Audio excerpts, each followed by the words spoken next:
முக்கிய நிகழ்வுகள் தமிழக அரசியல் நடந்திருக்கு. குறிப்பா துணை முதலமைச்சரா உதயநிதி ஸ்டாலின் பொறுப்பேற்றிருக்கார். விஜய் புதிய அரசியல் கட்சியை தொடங்கியிருக்கார். பாஜக உள்ளிட்ட பல அரசியல் கட்சிகளை விமர்சனம் பண்ணியிருக்கார். உங்களோட பார்வை?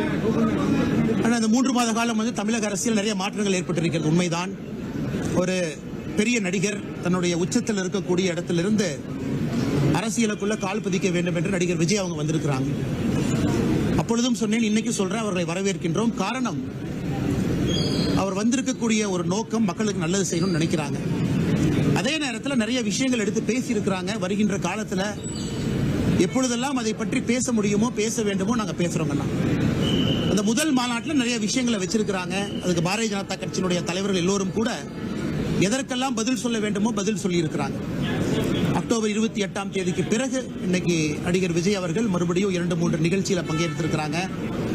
அவர் ஆக்டிவ் பாலிடிக்ஸ் வரும்பொழுது அவருடைய கருத்துக்கள்லாம் வைக்க ஆரம்பிக்கும் பொழுது பாரதிய ஜனதா கட்சியும் எங்களுடைய கருத்துக்களை மக்கள் முன்னாடி வைப்போம். அதனால் நிச்சயமாக வரவேற்கின்றோம். மக்களுக்கு ஒரு one more opportunity, one more சாய்ஸுங்கண்ணா.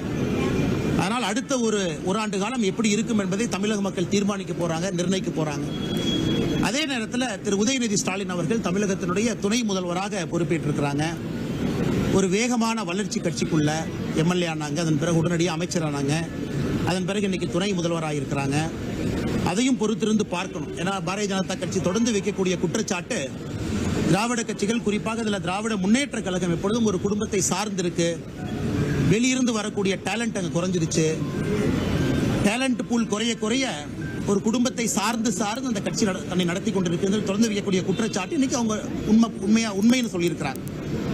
அதே போல உதயநிதி ஸ்டாலின் அவர்களுடைய செயல்பாடு வருகின்ற காலத்தில் துணை முதல்வராக எங்கே அவரை விமர்சிக்க வேண்டுமோ நிச்சயமாக விமர்சிப்போம். நன்றாக செயல்பட்டால் நிச்சயமாக பாராட்டுவோம்.